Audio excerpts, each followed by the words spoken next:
السلام علیکم ورحمۃ اللہ وبرکاتہ۔ بسم اللہ الرحمن الرحیم۔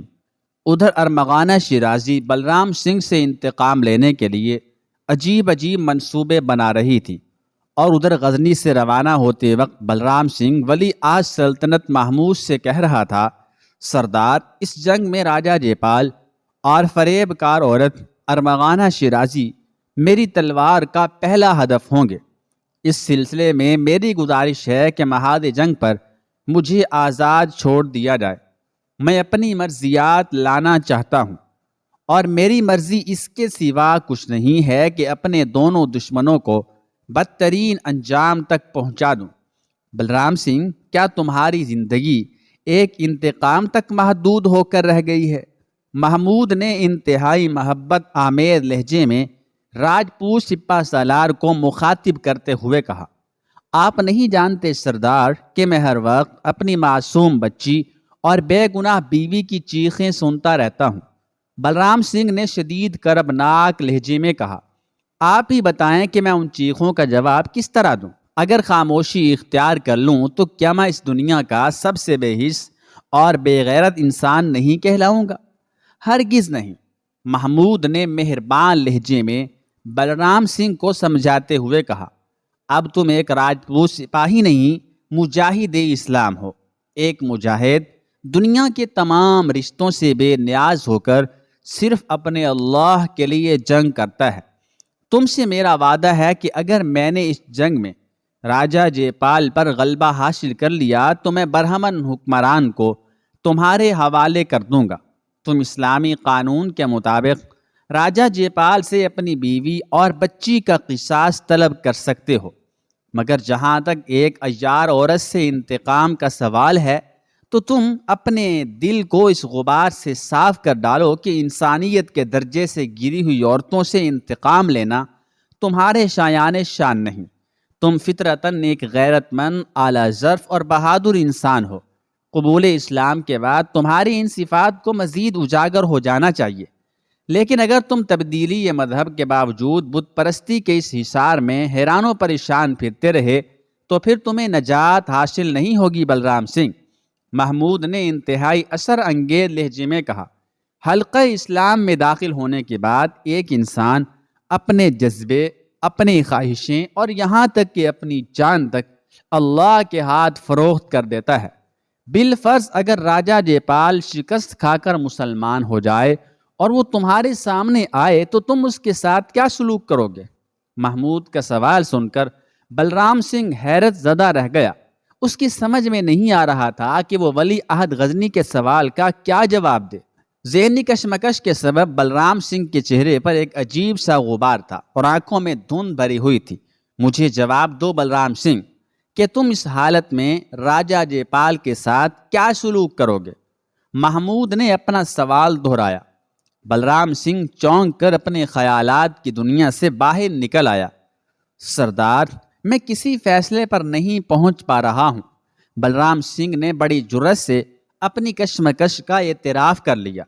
اس سے پہلے کہ ہمارے اور راجہ جیپال کے درمیان تلواریں کھنچ جائیں، تم جلد از جلد کسی نتیجے پر پہنچ جاؤ۔ اپنے نفس کی پرستش یا ذات وحدہ لا شریک کی بے غرض عبادت۔ آج تمہیں جان لینا چاہیے کہ میں شیخ نظام شاہ کا مانوی فرزند ہوں۔ تم نے دیکھا ہوگا کہ میرا شیخ کس طرح دنیا کی ہر مادی طاقت کی نفی کرتا ہے، اور اس نے کس طرح اپنے نفس کے اندر چھپے ہوئے بتوں کو ریزہ ریزہ کر کے باہر نکال پھینکا ہے۔ میرے شیخ کو مجھ سے بڑی توقعات وابستہ ہیں۔ تم نے شاید نہ دیکھا ہو، غزنی کے بڑے بڑے امراء جانتے ہیں کہ نظام شاہ رحمۃ اللہ علیہ اپنے اس فرزند کو بت شکن کہہ کر پکارتے ہیں۔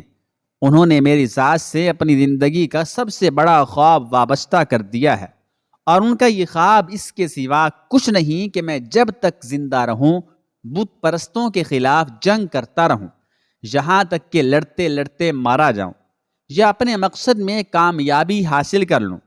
بلرام سنگھ محمود کی باتوں میں کھو کر رہ گیا تھا۔ اچانک ولی عہد غزنی نے راجپوت سپہ سالار کے کاندھوں پر اپنے دونوں ہاتھ رکھ دیے۔ تم میری باتیں سن رہے ہو نا بلرام سنگھ؟ محمود نے آہستہ آہستہ راجپوت سپہ سالار کو جھنجھوڑتے ہوئے کہا، ہاں سردار، میں پورے ہوش و حواس کے ساتھ سن رہا ہوں۔ بلرام سنگھ کا لہجہ کسی چٹان کی طرح سخت تھا۔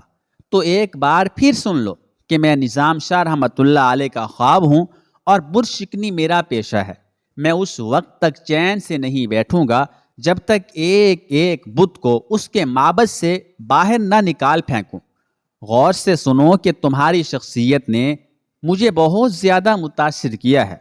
میں تمہیں اپنے کاروبار برشکنی میں شریک کرنا چاہتا تھا، مگر یہ سن کر افسوس ہوا کہ تم اپنی بیوی اور بچی کے قتل کا انتقام لینے کے لیے میرے ہمراہ ہندوستان کی طرف جا رہے ہو، یا پھر ایک فریب کار عورت ارمغانہ شیرازی ہے کہ جس کی طعنہ زنی تمہیں چین سے سونے نہیں دیتی اور تم اس کی زبان کاٹ دینا چاہتے ہو۔ محمود کا لہجہ انتہائی جذباتی ہو گیا تھا۔ اگر تمہاری زندگی کا مقصد اتنا ہی محدود ہے تو پھر اسی وقت مجھ سے بچھڑ جاؤ اور اپنی مرضی سے جنگ کرو، جس سے جس طرح چاہو انتقام لو اور جس کے ساتھ جیسا چاہو سلوک کرو۔ یہ کہہ کر محمود اپنے خیمے کی طرف چلا گیا۔ بلرام سنگھ نے وہ رات بڑے کرب کے عالم میں گزاری۔ راجپوت سپہ سالار ساری رات اپنے خیمے میں ٹہلتا رہا۔ اس کے اندر ایک حشر سا برپا تھا۔ بلرام سنگھ نے پوری سچائی کے ساتھ اسلام قبول کیا تھا اور اس کے عقیدے میں ذرہ برابر بھی کھوٹ نہیں تھا، لیکن وہ راجہ جے پال اور ارمغانہ شیرازی سے اپنے نفس کی تسکین کی خاطر بھرپور انتقام لینا چاہتا تھا، اور محمود کی دعوت جہاد اسے کسی اور راستے کی طرف بلا رہی تھی۔ پوری رات اسی کشمکش میں گزر گئی کہ بلرام سنگھ اپنے دل و دماغ سے مسلسل لڑتا رہا، یہاں تک کہ صبح صادق کے آثار نظر آنے لگے، اور پھر کھلے میدان میں مؤذن کی جاں فضا اور دل نواز صدا ابھری جو اپنے اللہ کی کبریائی بیان کر رہا تھا۔ توحید کا یہ نغمہ سرمدی سن کر بلرام سنگھ کو قرار سا آ گیا۔ پھر اس نے نماز فجر ادا کی اور چشم نم کے ساتھ بہت دیر تک دعا مانگتا رہا، اے اللہ، اپنے اس عاجز بندے کو ہدایت کے ساتھ استقامت بھی دے کہ وہ انتہائی کم نظر اور کمزور انسان ہے۔ اس دعا کے بعد بلرام سنگھ ولی عہد غزنی کے خیمے میں داخل ہوا اور بآواز بلند پکار کر کہنے لگا، سردار، میں نے کل رات اپنے اندر کے تمام بتوں کو توڑ دیا۔ اب میں دل و جان کے ساتھ آپ کے کاروبار برشکنی میں شرکت کرنا چاہتا ہوں۔ کیا آپ مجھے اپنی رفاقت اور ہم سفری کا اعزاز بخشیں گے؟ آج خلاف عادت بلرام سنگھ کے لہجے میں سختی کے بجائے بڑی عجیب سی خلش تھی اور بڑا عجیب سا گداز تھا۔ محمود بے اختیار ہو کر سپہ سالار سے لپٹ گیا۔ مجھے یقین تھا کہ تم ایک دن اس منزل کی طرف لوٹ کر آؤ گے۔ بلرام سنگھ، تم بہت کھرے اور سچے انسان ہو۔ تمہارا آئینہ دل زیادہ دیر تک غبار آلود نہیں رہ سکتا۔